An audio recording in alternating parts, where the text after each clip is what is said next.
Pertanyaannya, apakah doa, ibadah bersama seperti ini merupakan beban bagi saudara?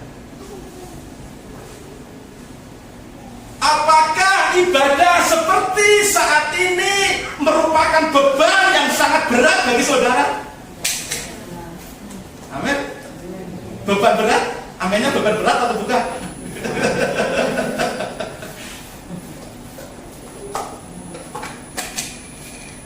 Apakah ibadah seperti ini merupakan beban yang berat bagi saudara? Apakah melayani Tuhan adalah beban yang berat bagi saudara?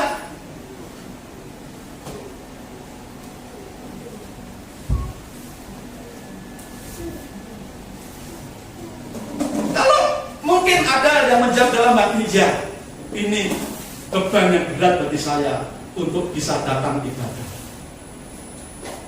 Ini beban yang sangat berat bagi saya untuk melayani Tuhan. Kalau saudara merasakan seperti itu, ayo kita ingat kembali. Sekian lama kita ikut Tuhan, jadi orang Kristen. Kapan terakhir kali saudara datang ibadah dengan sukacita? Saudara sekalian melayani Tuhan dengan sukacita. Ayo kita ingat kembali saat-saat itu. Kalau mungkin dulu bisa datang ibadah dengan sukacita, los tanpa beban dalam diri kita, datang ibadah kita sungguh-sungguh persiapkan, datang ibadah sungguh-sungguh kita benar-benar ada rasa rindu di hati seperti kita merindukan sang kekasih hati. Kenapa sekarang tidak bisa seperti itu? Kalau dulu kita melayani Tuhan bisa begitu bersemangat, bergairah, bersukacita, pelayanan bukan merupakan beban bagi kita, tetapi adalah sukacita kita. Seperti saat kita melayani kekasih kita, ada sukacita kan? Ya, yang pernah pacaran, ayo diingat, ketika pacarnya mungkin bilang, Mas, mari kita buka Alkitab kita, terambil dari Lukas pasal 2. Injil Lukas pasal 2 ayat 8 sampai ayat 20.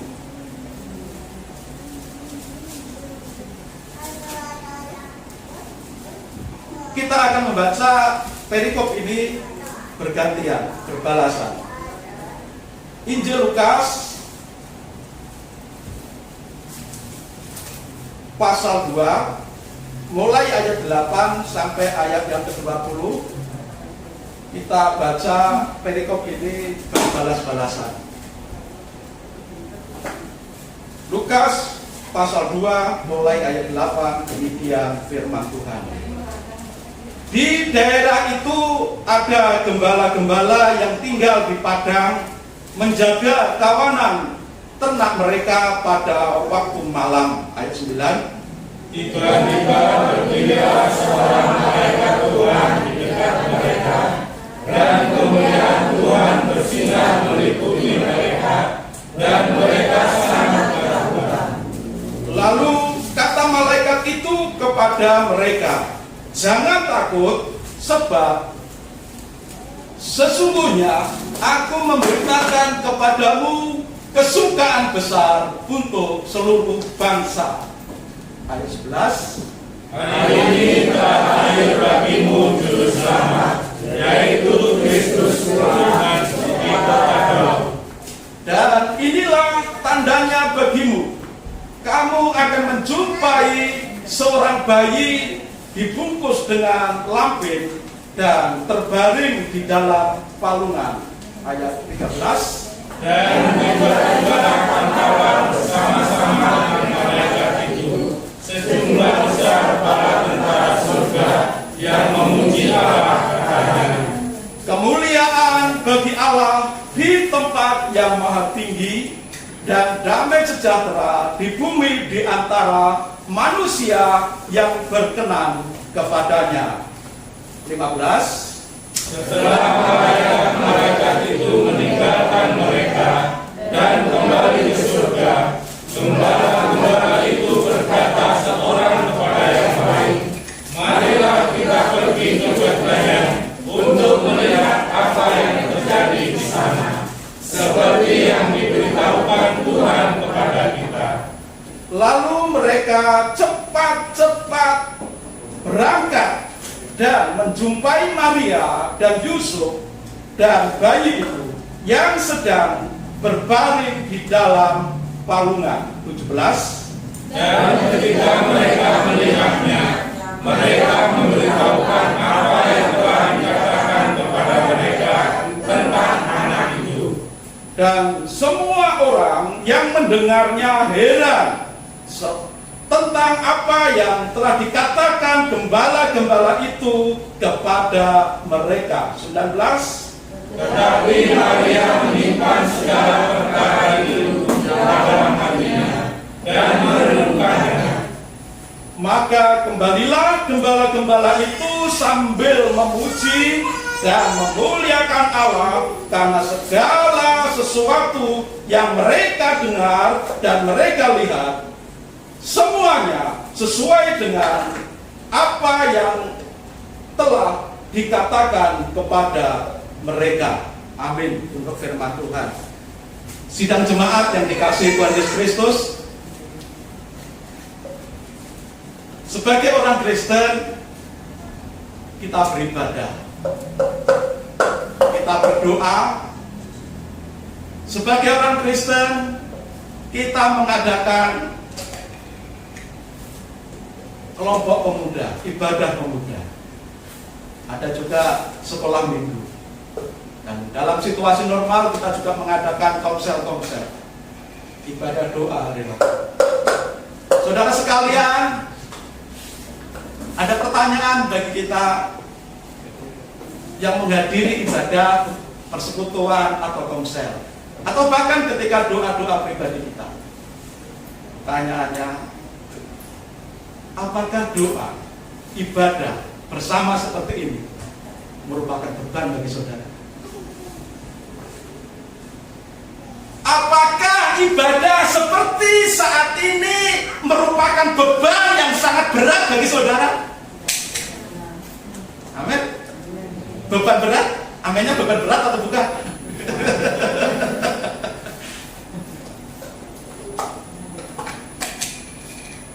Apakah ibadah seperti ini merupakan beban yang berat bagi saudara? Apakah melayani Tuhan adalah beban yang berat bagi saudara?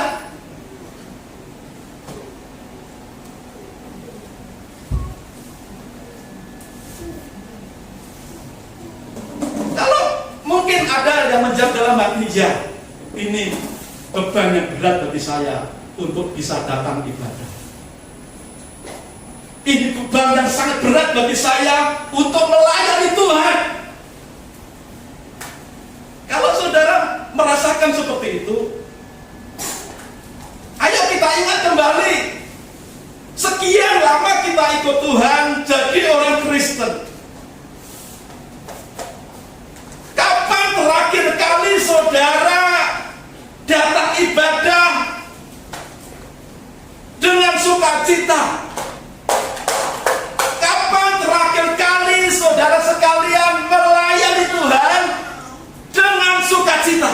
Ayo kita ingat kembali saat-saat itu. Kalau mungkin dulu bisa datang ibadah dengan sukacita, los tanpa beban dalam diri kita, datang ibadah kita sungguh-sungguh persiapkan, datang ibadah sungguh-sungguh kita benar-benar ada rasa rindu di hati seperti kita merindukan sang kekasih hati. Kenapa sekarang tidak bisa seperti itu? Kalau dulu kita melayani Tuhan bisa begitu bersemangat, bergairah, bersukacita, pelayanan bukan merupakan beban bagi kita, tetapi adalah sukacita kita. Seperti saat kita melayani kekasih kita. Ada sukacita kan? Ya, yang pernah pacaran, ayo diingat. Ketika pacarnya mungkin bilang, "Mas, sepedaku bocor." Serta-merta ya. Oh, di mana bocornya? Di mana macetnya? Berhenti aja situ, saya akan susul. Ada semangat, ada gairah melayani kekasihnya. Bagaimana dengan pelayanan kita? Kapan terakhir kali kita merasakan seperti kita mendengar kekasih kita sedang situasi seperti itu? Dengan sukacita, dengan segala pengorbanan, kita berani demi kekasih kita datang menolong. Hari ini juga mari kita lihat ke dalam diri kita. Kalau terhadap kekasih manusiawi, kita bisa berkorban bahkan dengan sukacita melayani, terlebih lagi melayani Tuhan. Harusnya semangat kita, sukacita kita, pengorbanan kita lebih daripada itu semua untuk manusia, karena ini untuk Tuhan. Itu sebabnya sambil kita mengingat ibadah pelayan ini, supaya bukan menjadi beban tetapi menjadi sukacita dan kebahagiaan kita, mari kita belajar dari para gembala ini. Dalam peristiwa Natal yang perikop yang kita baca tadi, mereka bukan pemilik ternak, tapi mereka adalah orang-orang upahan, mereka adalah yang dibayar, bahkan mereka bisa juga budak yang menjaga ternak bos mereka. Dari sisi kekayaan, mereka tidak ada apa-apanya. Uang mereka tidak punya banyak.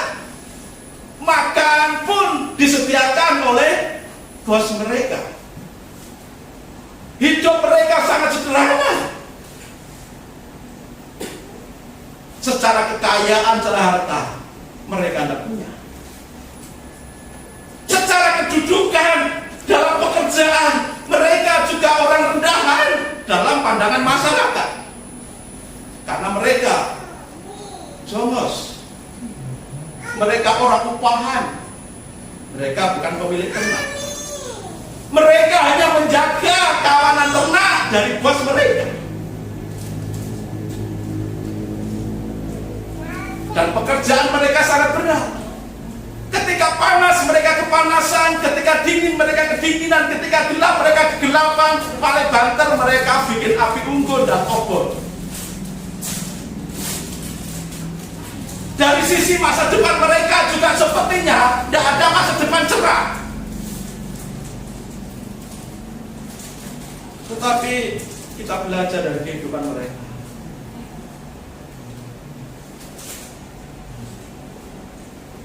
Di dalam ayat 14 tadi menyatakan demikian. Kemuliaan bagi Allah di tempat yang maha tinggi, dan damai sejahtera di bumi di antara manusia yang berkenan kepadanya. Sekali lagi saya ulang 14. Kemuliaan bagi Allah di tempat yang maha tinggi, dan damai sejahtera di bumi di antara manusia yang berkenan kepadanya. Ada kata damai sejahtera di bumi di antara manusia yang berkenan kepadanya.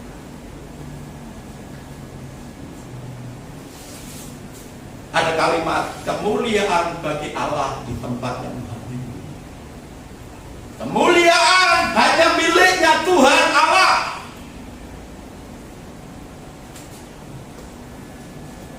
Di bumi ini tanpa ada kemuliaan Tuhan yang hadir dalam wujud damai sejahtera,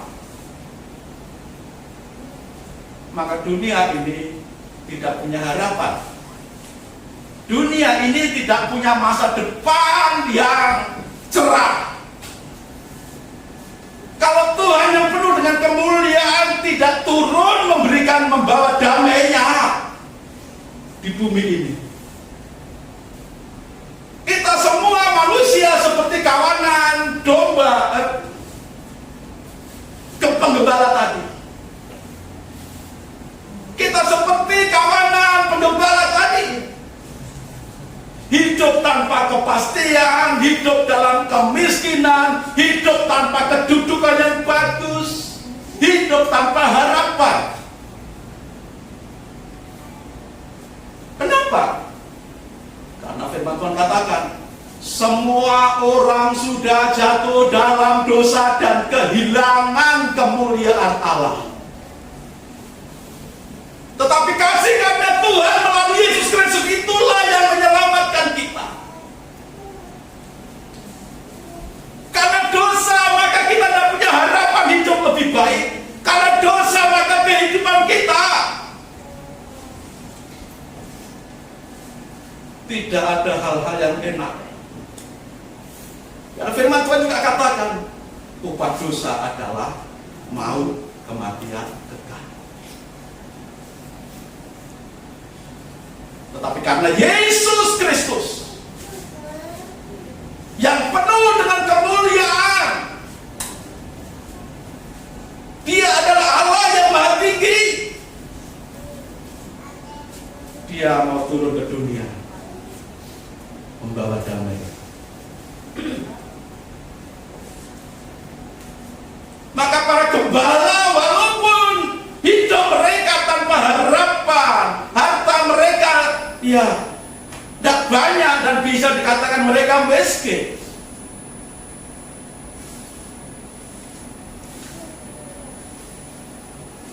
tapi kita melihat tadi bersama-sama ketika mereka didatangi oleh malaikat Tuhan yang membawa berita, hari ini telah lahir bagimu juru selamat, Kristus Tuhan.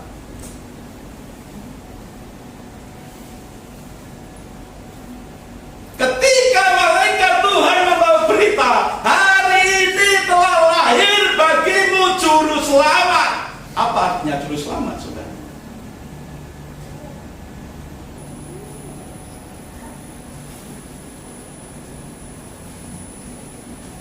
Satu-satunya pintu, satu-satunya kunci yang bisa menyelamatkan manusia. Satu-satunya jalan, satu-satunya pintu, satu-satunya kunci yang bisa membawa manusia yang tadinya berdosa diampuni lalu masuk dalam kerajaan surga. Hari ini telah lahir bagimu juru selamat, yaitu Kristus Yesus Kristus. Dialah sang juru selamat dunia. Dia yang sanggup mengampuni dosa dunia. Dia yang sanggup menyelamatkan manusia dari hukuman neraka, kematian. Itu sebabnya tidak ada satupun manusia yang tidak membutuhkan kehadiran Yesus. Tema kita pada pagi ini adalah damai sejahtera. Damai sejahtera.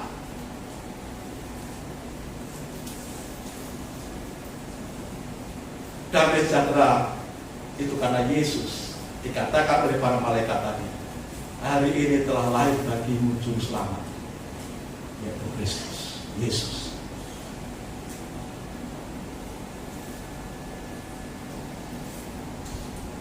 Kalau Tuhan tetap di tempat yang maha tinggi, kalau Tuhan tetap di surga dengan segala kemuliaannya, maka bumi tetap terkutuk,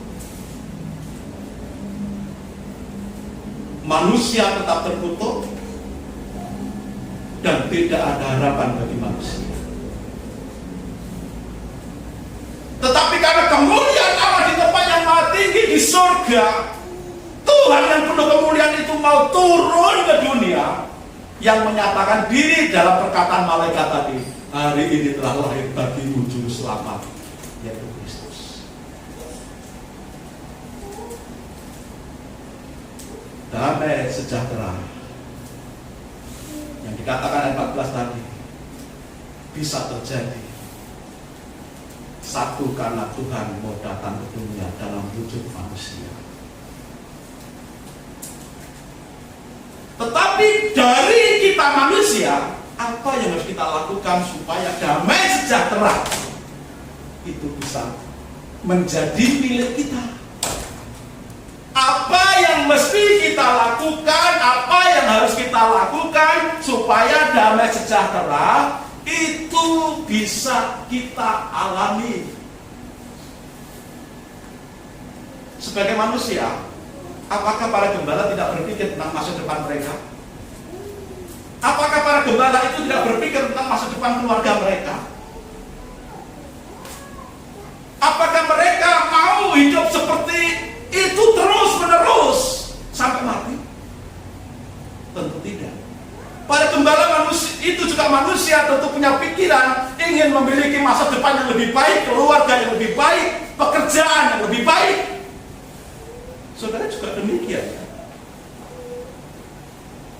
Saudara sekolah tentu karena pengen memiliki masa depan yang baik, pekerjaan yang baik, masa depan yang baik. Saudara bekerja sungguh-sungguh, bekerja keras, tentu karena saudara ingin mendapatkan gaji lebih baik, segera secepat mungkin naik kedudukan, naik posisi di dalam karir, lalu mendapatkan penghasilan yang lebih baik supaya hidup lebih baik. Saudara yang membangun usaha tentu juga punya pemikiran supaya apa? Usahanya maju, maka harus dikembangkan. Kalau usahanya maju berkembang, tentu harapannya selanjutnya adalah hidup lebih baik. Ada harapan di sana.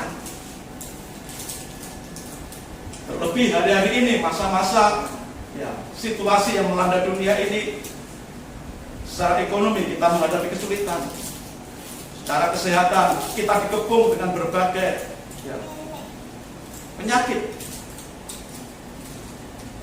Jenis satu belum selesai, muncul jenis yang baru. Jenis satu yang belum selesai, muncul lagi jenis-jenis yang lain. Seperti hidup ini tidak punya harapan. Tetapi seperti hanya para gembala tadi yang terus memiliki harapan, walaupun sebenarnya harapan mereka sebenarnya harapan yang kosong. Kalau mereka tidak, tentu tidak ada harapan untuk bebas. Demikian juga kita. Harapan kita untuk hidup lebih baik itu akan menjadi harapan yang kosong, sia-sia, kalau kita hanya mengandalkan diri kita, kekuatan kita. Harapan kita akan menjadi harapan yang kosong kalau kita hanya mengandalkan otak kita sendiri.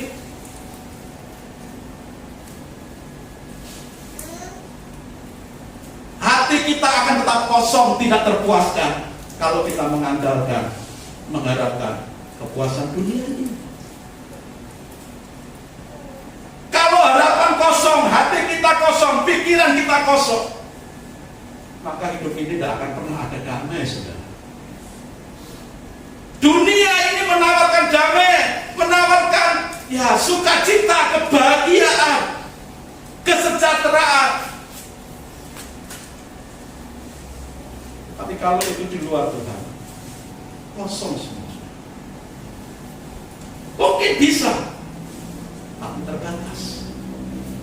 Hanya sesaat, damainya sesaat, kebahagiaannya sesaat. Siapa yang tidak senang kalau dapat bonus tunjangan hari Natal, langsung dapat 5 juta? Wah, senang kan? Senang. Tapi senangnya berapa lama? Setelah senang belanja sini, belanja sana, belanja sini, belanja sana, tidak lama ya senang saudara. Senangnya di hati gantinya senang dalam waktu yang cepat. Kalau kebahagiaan kita karena uang. Orang bilang katanya kalau banyak uang, banyak harta benda, senang, terpuaskan, damai. Buktinya banyak orang-orang kaya ya akhirnya tertangkap masuk penjara. Kenapa? Nyabu, narkotika. Alasannya apa? Stres kerja, stres usaha. Banyak uang, banyak harta. Kamu mau pernah? Buktinya mereka melarikan diri dari kenyataan hidup ke obat-obat terlarang. Kalau kedamaian kita, kebahagiaan kita, sukacita kita berdasarkan hal-hal duniawi, sesaat saudara. Tetapi damai sejahtera yang ditawarkan Tuhan, damai sejahtera yang dibawa oleh Tuhan Yesus ketika datang ke dunia, ketika malaikat Tuhan datang dan memberitakan, hari ini telah lahir bagimu juru selamat dunia, yaitu Kristus Yesus.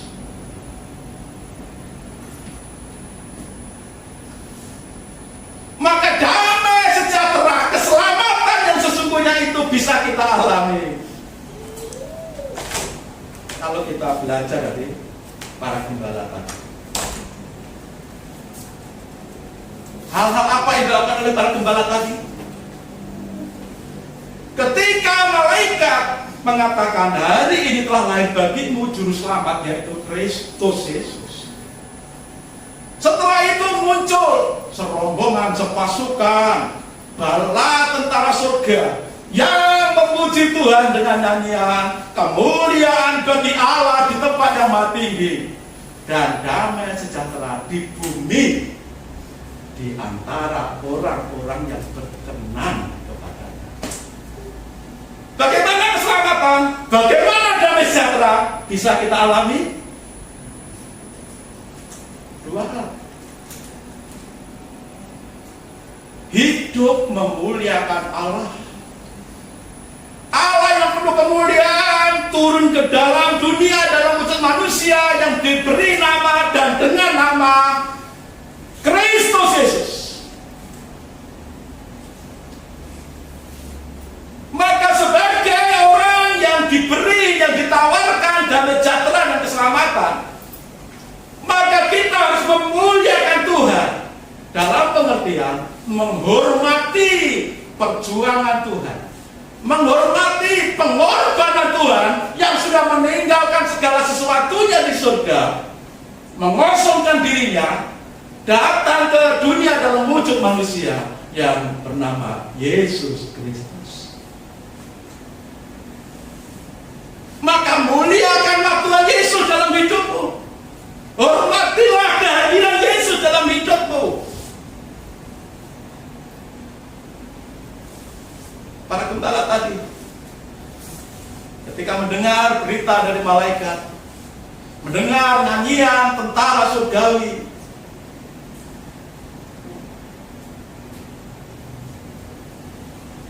lalu dia bisik-bisik satu dengan yang lain, dengan teman-temannya. Ayo kita ke Bethlehem. Ayo kita ke Bethlehem. GSCA Bethlehem. Bukan GSCA Bethlehem saudara, tapi mereka rembukan dengan teman-teman sesama gembala itu untuk datang di kota Bethlehem.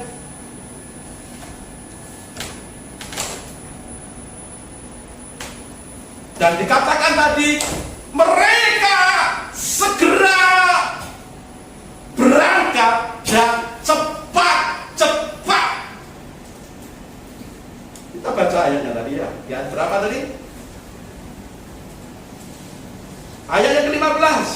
Setelah malaikat-malaikat itu meninggalkan mereka dan kembali ke surga, gembala-gembala itu berkata seorang kepada kepada yang lain. Marilah kita pergi ke Bethlehem untuk melihat apa yang terjadi di sana seperti yang diberitakan Tuhan kepada kita. 16, lalu mereka cepat-cepat berangkat. Ini saudara, rasa hormatnya menerima Yesus Sang Juru Selamat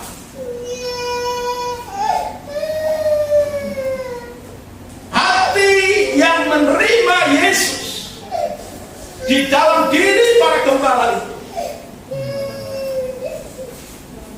ditunjukkan dengan cara cepat-cepat berangkat untuk bertemu dengan Yesus. Apakah para gembala tidak punya problem ketika apakah para gembala tidak nyadar mereka itu siapa? Mereka itu kan pekerja. Dan bahkan mereka itu jongos di sana. Tapi dengan beraninya dia mengambil satu sikap. Ini saudara yang perlu kita contoh. Mereka punya tanggung jawab kepada Tuhan di dunia yang punya ternak yang mereka gembalakan. Tetapi di sisi lain mereka sudah memberitakan, hari ini telah lahir bagimu Juru Selamat. Di hadapan para gembala itu ada dua tuan. Satu tuan yang punya ternak yang mereka gembalakan. Dan tuan yang satu lagi adalah Juru Selamat yang baru datang dalam dunia, yang bernama Kristus Yesus. Ketika diperhadapkan di hadapan mereka dalam satu situasi yang sama, di waktu yang sama, mereka ambil keputusan cepat-cepat berangkat, bukan bertemu dengan tuan yang punya ternak, tapi cepat-cepat berangkat mau ketemu dengan Yesus.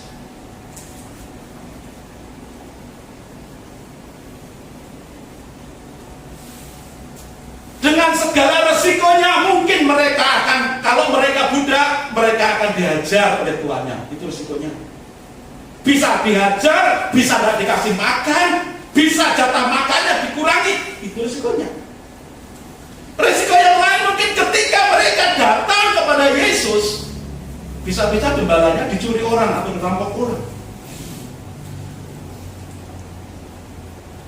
Dengan segala resiko yang begitu berat, mereka para gembala itu berani ambil sikap.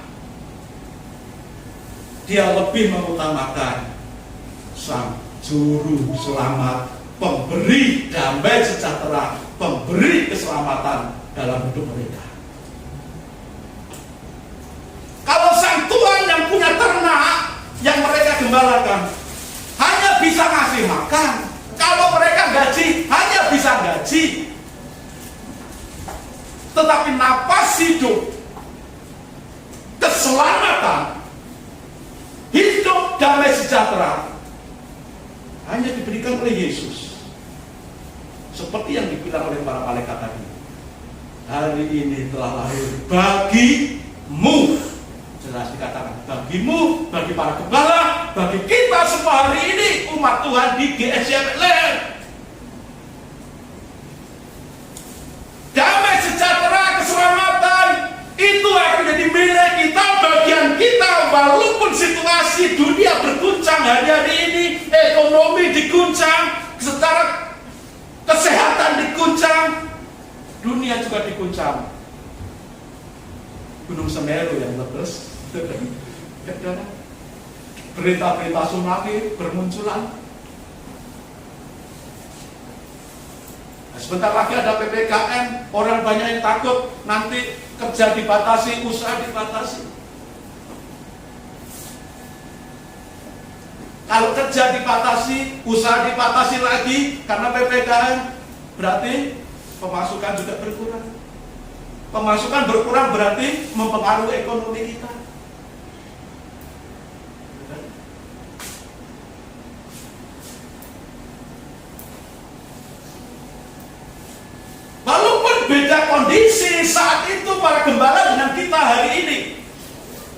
Tapi prinsip dasar yang harus kita pelajari, kita contoh teladani dari para gembala itu adalah ambil sikap, memilih yang terpenting dari yang penting.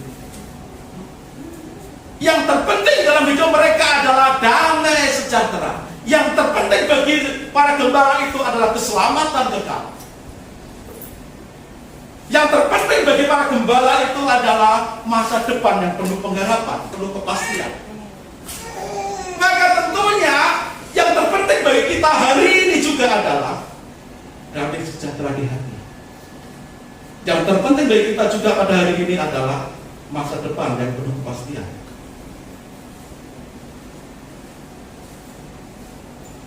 Damai sejahtera, masa depan yang penuh dengan kepastian, keselamatan yang penuh dengan kepastian hanya ada dalam Yesus. Maka seperti halnya para gembala yang lebih memilih Tuhan di atas segala Tuhan, Raja dan segala Raja, maka mari kita juga lebih memilih Tuhan di atas segala Tuhan, Raja dan segala Raja.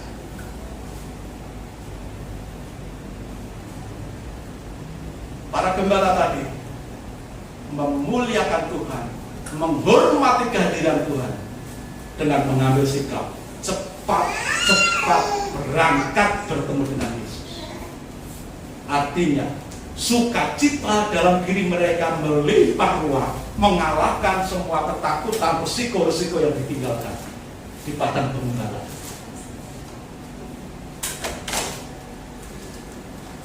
Dan rupanya itu yang dikatakan oleh bala tentara surga yang menyanyi, kemuliaan bagi Allah di tempat yang maha tinggi dan damai sejahtera di bumi. Tapi rupanya damai sejahtera di bumi ini tidak secara umum seluruh penduduk bumi mengalami damai sejahtera.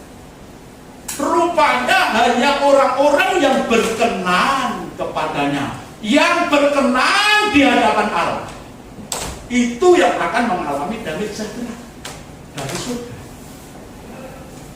Damai sejahtera dari surga itu turun ke dalam bumi, ke dalam dunia ini.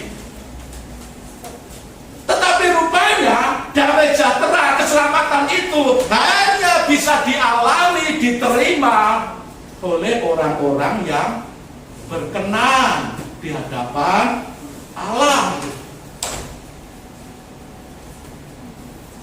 Nah, orang-orang yang berkenan di hadapan Tuhan itu seperti apa? Seperti para gembala tadi. Bukan karena pekerjaannya, bukan karena kekayaannya, tetapi orang-orang yang berkenan kepada Allah itu karena sikap hidupnya yang memberi hormat kepada Tuhan, yang mengutamakan Tuhan, dengan cepat berangkat bertemu dengan Yesus. Bertemu dengan Tuhan Yesus bagi para gembala bukan merupakan beban yang berat, walaupun risikonya besar yang ditinggalkan. Hari ini mungkin saudara juga ketika harus ibadah seperti ini, ada risiko besar bagi saudara. Mungkin pekerjaan ditinggalkan, mungkin usaha ditinggalkan, mungkin teman usaha, teman bisnis, partner bisnis harus ditinggalkan dulu demi untuk beribadah bersama. Ada risiko yang harus kita tinggalkan, tetapi belajar dari para gembala yang lebih memilih memberi hormat kepada Tuhan, memuliakan Tuhan melalui kehidupannya, bertemu dengan Tuhan cepat-cepat. Kita harus punya sikap seperti itu.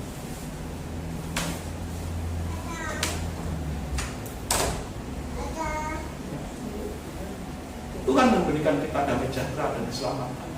Tuhan memberikan jaminan kepada kita. Kalau Dia mau meninggalkan semua kemuliaannya di surga, turun ke dalam dunia ini, bukankah Tuhan akan lebih mampu lagi memberikan kita untuk hidup kita sehari-hari? Kalau mungkin gara-gara kita dipecat dari pekerjaan karena kita datang menghadap Tuhan, ibadah, karena kita melayani Tuhan, apakah Tuhan tidak mampu memberikan kita pekerjaan yang lebih baik lagi?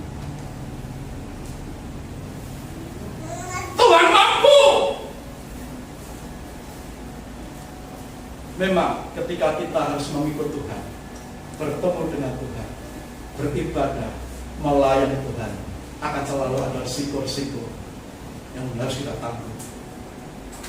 Tapi kalau kita mengingat risiko yang harus kita tanggung itu tidak bisa dibandingkan dengan apa yang Tuhan berikan bagi kita. Damai sejahtera, keselamatan, hidup penuh pengharapan diberikan Tuhan bagi kita.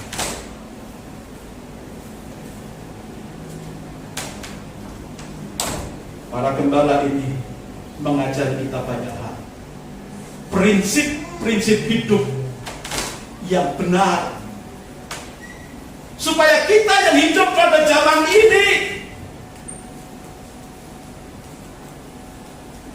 lebih mengedepankan, lebih memilih memuliakan Tuhan lebih dulu. Lebih memilih memberikan hormat kepada Tuhan setinggi-tingginya.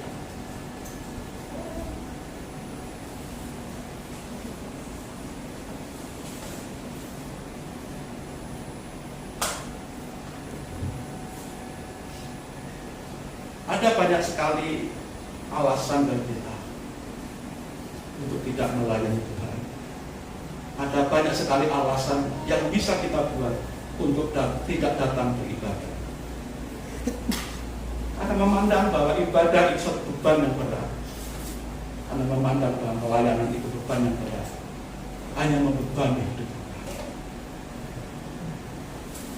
Tapi ketika kita mengerti dan menyadari betul arti kehadiran Tuhan bagi kita, maka sungguhnya seperti halnya para gembala tadi, semua tinggalkan untuk ketemu dengan Tuhan. Karena dalam diri para gembala tadi bukan hanya memiliki satu iman pengharapan bahwa Tuhan sanggup melimpahi bagi mereka, walaupun nanti ketika mereka pulang mungkin akan mendapatkan hukuman dari Tuhan mereka. Tapi mereka melihat bahwa apa yang Tuhan berikan itu jauh lebih besar, jauh lebih dahsyat daripada apa yang mereka terima di bumi ini. Damai. Saudara, damai sejahtera itu dicari bangsa-bangsa yang tidak mengenal Tuhan. Ada lagu-lagu mengatakan, ke gunung tinggi ku naik mencari damai. Dalam lembah jurang ku turun mencari damai. Namun akhirnya damai tiada ku dapati juga, kecuali hanya di dalam Yesus Tuhan. Saudara berusaha mencari damai dimanapun di bumi ini tidak akan dapat, kecuali dalam Yesus Tuhan. Ketika malaikat sudah memberitakan hari ini telah lahir bagimu juru selamat yaitu Kristus Yesus, mari kita punya sikap seperti para gembala tadi.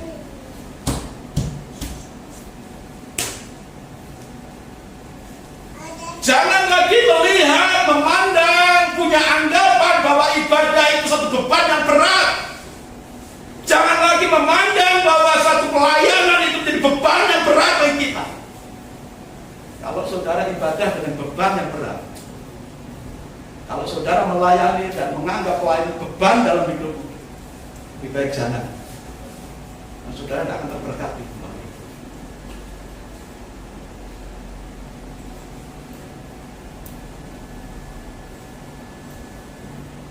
Saudara hanya bisa absen saja di hadapan manusia.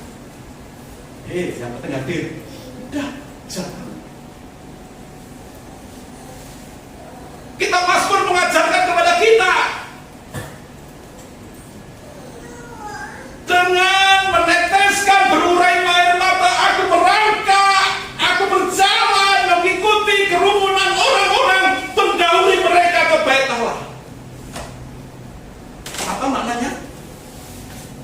walaupun hidup ini berat, walaupun hidup ini penuh persoalan, pemazmur mengajar kepada kita merangkak, berusaha mendahului orang-orang yang datang ke hadirat Allah.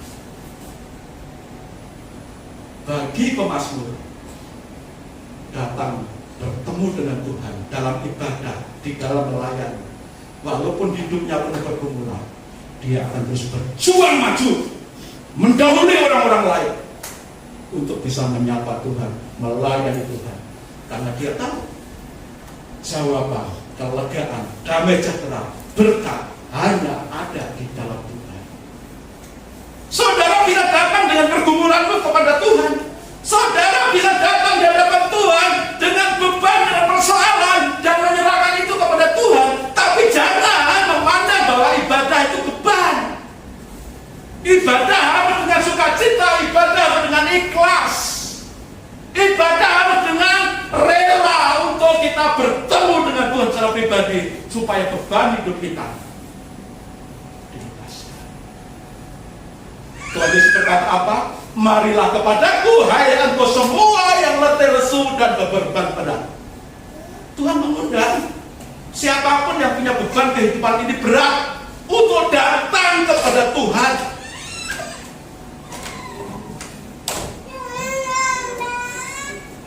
Memang hidup ini penuh perjuangan, memang hidup ini penuh tantangan, memang hidup ini ada banyak persoalan. Tapi setiap persoalan, setiap beban, ketika kita datang menghadap Tuhan, Tuhan berjanji, aku akan memberikan kelegaan, aku akan memberikan damai sejahtera yang melampaui segala akal dan pikiran. Makanya di ayat yang ke-20, ayat 20 menuliskan demikian. Maka kembalilah gembala-gembala itu sambil memuji dan memuliakan Allah, karena segala sesuatu yang mereka dengar dan mereka lihat, semuanya sesuai dengan apa yang telah dikatakan kepada mereka. Gembala-gembala itu kembali sambil memuji Tuhan dan memuliakan Allah. Datang meninggalkan risiko yang besar, ternak gembalanya ditinggalkan untuk bertemu dengan Yesus. Ketika mereka kembali kepada pengembalaan, mungkin tetap ada risiko-risiko itu,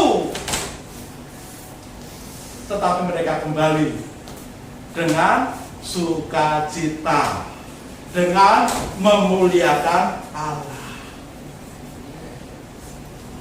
Beban mereka dilepaskan, seperti janji Tuhan, marilah kepadaku, hai engkau semua yang letih lesu berbeban berat, aku akan memberikan kelegaan. Lega itu apa? Bebas. Apakah ketika para gembala itu kembali kepada penggembalaan, mereka berubah kedudukannya menjadi peternak yang punya ternak-ternak itu? Apakah ketika para gembala itu pulang kembali dari bertemu Tuhan, lalu tiba-tiba mereka jadi bos? Tidak.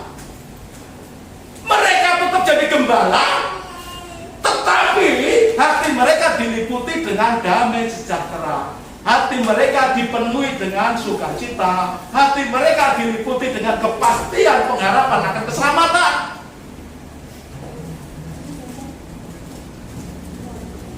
Kita beribadah, kita melayani tidak serta-merta mengubah posisi kita dalam pekerjaan kita.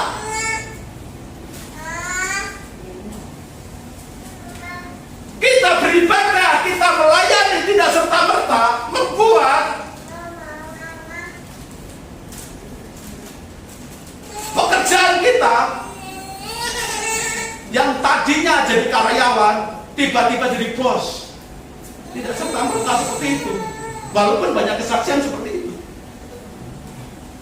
Tapi kalaupun kita kembali dari ibadah, kita kembali dari pelayanan kepada Tuhan, tetap melakukan pekerjaan yang sebelumnya, tetap menjadi tukang bangunan, tetap menjadi penjual warung nasi dan sebagainya, tapi kita bisa menjalani seperti para gembala tadi menjalani pekerjaan kita sebelumnya itu dengan sukacita, dengan damai sejahtera, dengan kepastian keselamatan.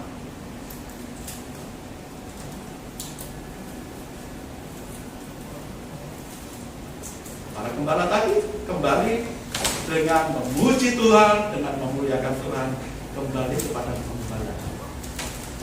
Saudara bisa kembali dari ibadah, kembali dari pelayanan ke pekerjaan saudara masing-masing dengan sukacita, dengan memuliakan Tuhan.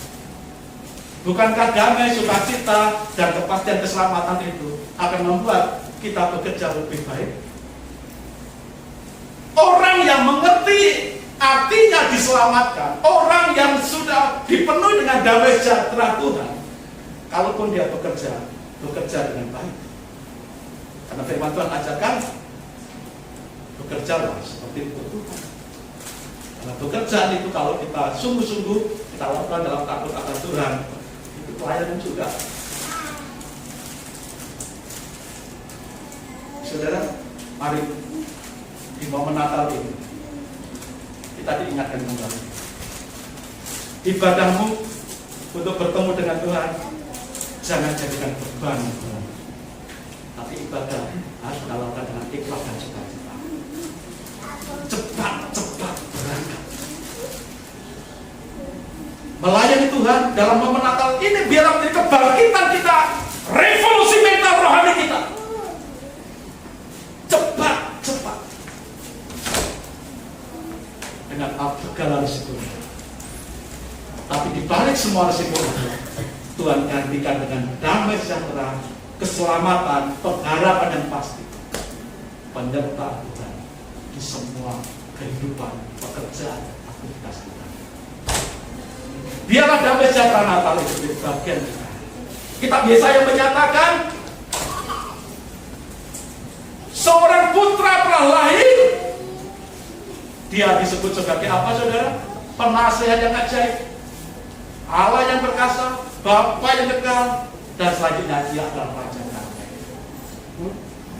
Yesus yang turun ke dunia dalam wujud manusia, yang bayi kecil, bayi mungil yang kita perayakan dalam perayaan Natal, itu adalah Sang Raja Damai.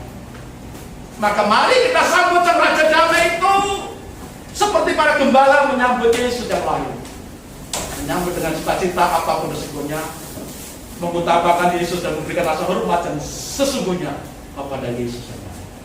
Karena dia adalah Raja Damai yang akan memberikan damai sejahtera kita. Apapun situasi hari-hari ini, apapun situasi ke depan, apapun situasi tahun 2022 kita tidak tahu, tapi selama Sang Raja Damai itu ada kita, di hati kita, di hidup kita, apapun situasi boleh jadi, selama Tuhan Sang Raja Damai ada bersama kita, pasti ada pembinaan. Amin, saudara. Mari kita berdoa.